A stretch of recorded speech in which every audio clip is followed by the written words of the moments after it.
Antichrist narratives, culture war, and the battle for belief, brought to you by The Brutal Truth. The language echoes a familiar Christian warning. The struggle is not merely material, but against principalities, powers, and spiritual wickedness in high places. Supporters see mounting evidence. Entertainment normalizes occult symbols as edgy aesthetics. Schools and workplaces adopt belief policing under the banner of inclusion, while governments and platforms enforce soft censorship through policy and algorithm. Financial systems move toward programmable controls, and biometric identity schemes grow in the name of security. Add rapid advances in artificial intelligence and gene editing, and many believers sense a counterfeit creation, humanity remade without reference to God, marching under the flag of progress. They worry that these systems, once embedded, will make it difficult to buy, sell, travel, or speak without ideological assent. Skeptics counter that this framing exaggerates disparate trends and collapses complex social changes into a single conspiracy. They argue that plural societies must referee speech, privacy, and safety in ways that will always frustrate absolutists on every side, and that religious liberty remains robust when defended in court and practiced in community. They also note that moral panics have recurred throughout history, from early printing to radio and television, and that warnings about Antichrist often mirror the anxieties of a given era. Both perspectives converge on one practical reality. Powerful institutions shape culture, and technology concentrates that power. For Christians, the question is how to live faithfully without retreating into fatalism or fusing the gospel to a party or personality. Discernment means testing spirits and structures alike, schools, news feeds, corporate policies, and the terms of the next software update, while remembering that hearts and households are where culture is first made. Families can simplify media habits, reclaim weekly worship and shared meals, and support local ministries and charities that meet tangible needs.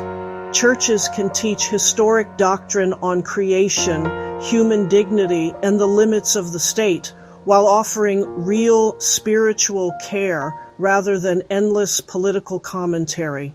If the times feel apocalyptic, Christians have been here before. Empires rise and fall. False saviors promise peace without repentance. Believers are tempted to trade courage for comfort. The antidote is not despair or rage, but steady allegiance, truth spoken with charity, repentance before accusation, patience under pressure, and practical solidarity that outlasts the news cycle. That posture neither denies spiritual warfare nor grants it the final word.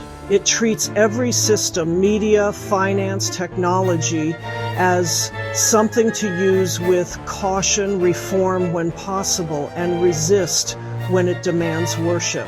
We must remember our experiences with the COVID lockdowns. What we should remember and demand: emergency powers must sunset. Time-boxed orders, automatic legislative review, and transparent criteria to renew or end them. Targeted, proportionate measures. Protect the truly vulnerable first. Elderly, high-risk settings. Avoid broad blanket closures that crush small businesses and schools. Data you can verify.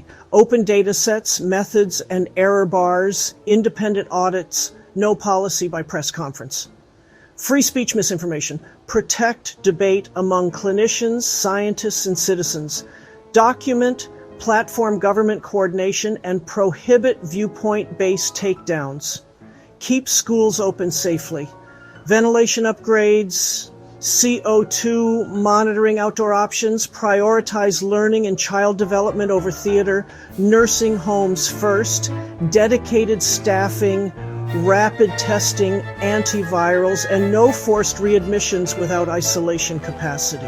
Healthcare surge, not waiting rooms. stockpiles that rotate, not expire, cross-trained staff, mobile clinics, telehealth ready on day one, economic triage with receipts, targeted aid tied to real losses, clawbacks for fraud, keep local businesses and churches operating with safety plans, transparent risk communication, age stratified risks, absolute numbers, and plain English trade-offs, no fear graphs without context, rights of assembly and worship, clear neutral rules that don't privilege big box stores over congregations or community groups, no single choke point IDs, preserve cash offline access to essentials. Any digital passes must be voluntary, local, and time limited. Mental health is essential. Fund community counselors, peer groups, youth sports, and addiction services alongside ICU beds.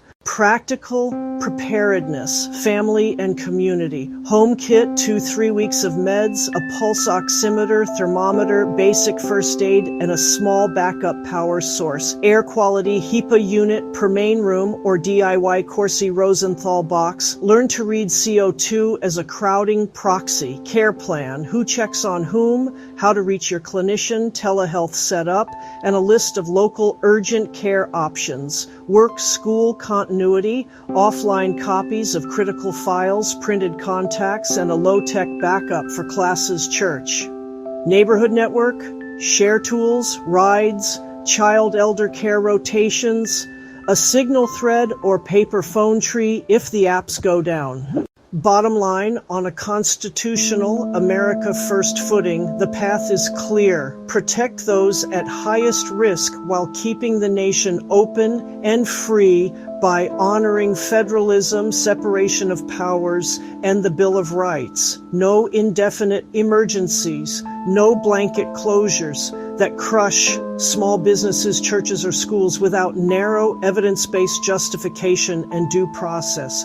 Transparent data, public debate, and viewpoint-neutral speech protections are non-negotiable, so citizens, not censors, judge the facts. States and localities should lead with tailored measures while Washington secures strategic stockpiles, rebuilds domestic supply chains for medicines, PPE, and critical gear, and prioritizes American workers and manufacturers. Equal treatment rules, no privileging big box stores over Main Street, plus hard sunset clauses, legislative oversight, and independent audits keep power accountable. Harden homes, clinics, and community networks with practical tools, ventilation, testing, telehealth, so resilience lives where Americans do, and reserve broad mandates as the rare last resort, time-limited and targeted. That approach safeguards the vulnerable, preserves liberty, and strengthens America's capacity to weather crises without sacrificing who we are. Constitutionally forcing Americans to accept implanted chips for ID collides with core limits on government power, bodily autonomy, and due process protects citizens from compelled medical or technological intrusion. The Fourth Amendment guards against unreasonable, suspicion-less tracking. The First protects conscience and religion for anyone who objects. And the Ninth and 10th reserve unenumerated rights and police powers to the people and the states.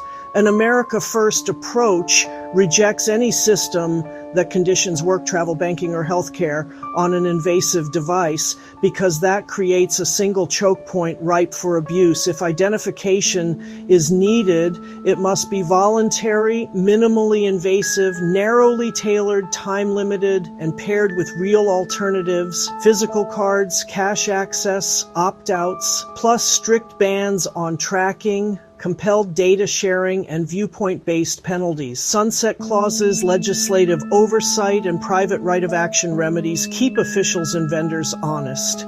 In short, free citizens are not barcoded. Government serves them, and any ID regime must start with consent, choice, and constitutional limits, not coercion. Thank you for listening. Please like and share.